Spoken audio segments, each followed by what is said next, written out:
So in Kentucky, and Nick, I know you can speak to this, we don't do so well in taking care of our animals. There's a lot of neglect and abuse. We've rated #1 too many times.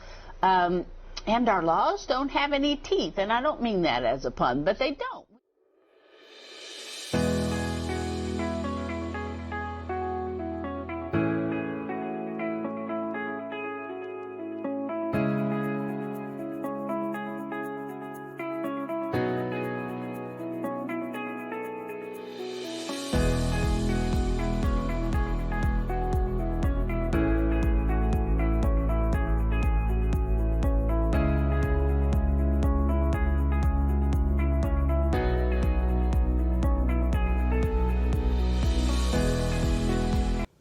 Kentucky, first of all, has more than 90 animal shelters within the boundaries of our state. We also, of course, have 120 counties, many of which are financially strapped. Money just goes so far. Many of them struggle to provide services financially and through the manpower that they have. Even though each county is required by Kentucky law to provide shelter for stray dogs, space is usually very limited. The taxpayers have to pay that money for when someone abuses or neglects an animal during that time, and that could be a year to 2 years. Sometimes you're talking about thousands upon thousands upon thousands of dollars of care that you have to pay while you have 100 other animals, but the person who did the damage is sitting at home having coffee. Often the taxpayers are the ones that have to bear the financial burden of these cases until the animals are surrendered or forfeited. It's really unfair to ask taxpayer Animal Control's seizing agency to pay for that cost for a couple weeks, a couple months, a couple years, who knows how long. I was also told that they would not allow this case to drag out in court. It's been over a year and a half now. These cases may take a year or even several years to come to trial, and all that time the animals must be cared for by the county. They must be provided the basic services, including veterinary care. Perfect example is my foster dog, Tucker. He was confiscated from his owner after he was found starved and chained to a doghouse. Animal Control issued a citation, removed Tucker from the home.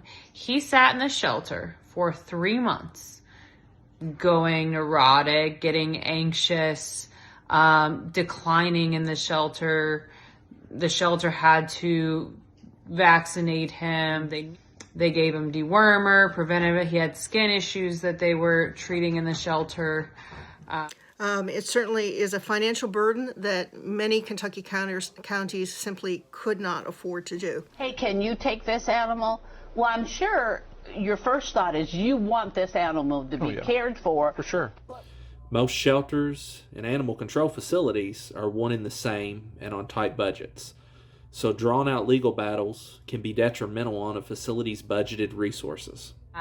Punishes the animal and the rescuers and shelters who take in these animals because they have to put forth all the resources. Cost of care legislation provides a solution. Cost of care would benefit Kentucky by allowing some of the funds depleted in these drawn-out animal abuse and neglect cases to be recouped by the state or the county. Cost of care shifts the financial burden back to where it belongs, onto the owner. So it's not really about like getting reimbursed. It's about not having to front those costs for an indefinite amount of time. To give you an idea of the cost of caring for these animals over a period of even a year, there was a case in another state in which 70 plus dogs in a breeding operation were confiscated. In that case, it cost the nonprofit agency who came in to care for these animals $1.5 million simply to bring the case to trial and care for these animals in the meantime.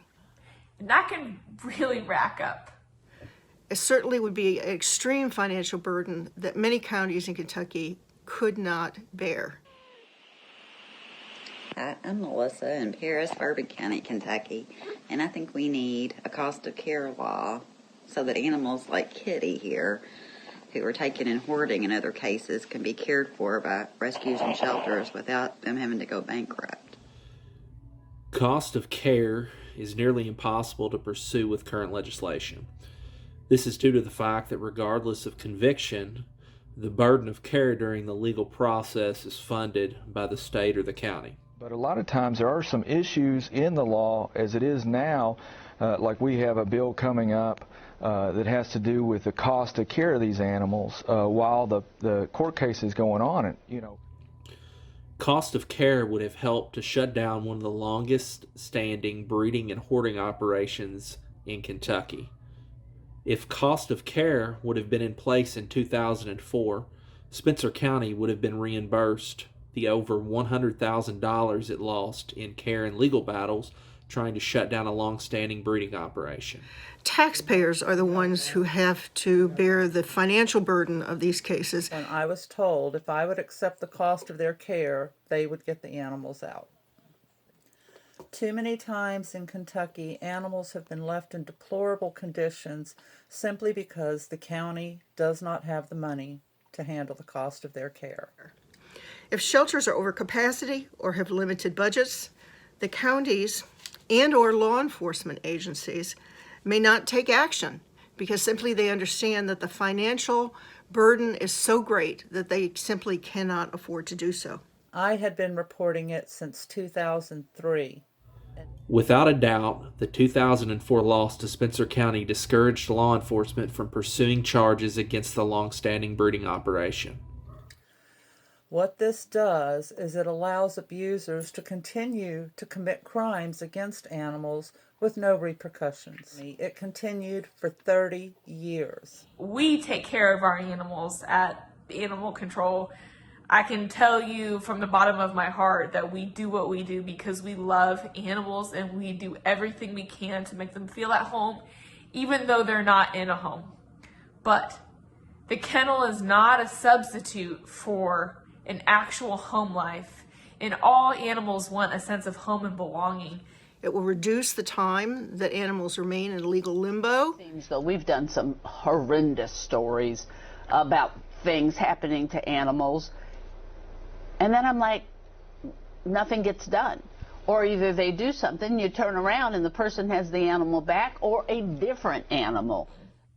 What's great about this cost of care law is that at the end, there are certain provisions that will allow the courts to decide case by case if that person should not own the animal involved in the case. And we need courts to have that authority.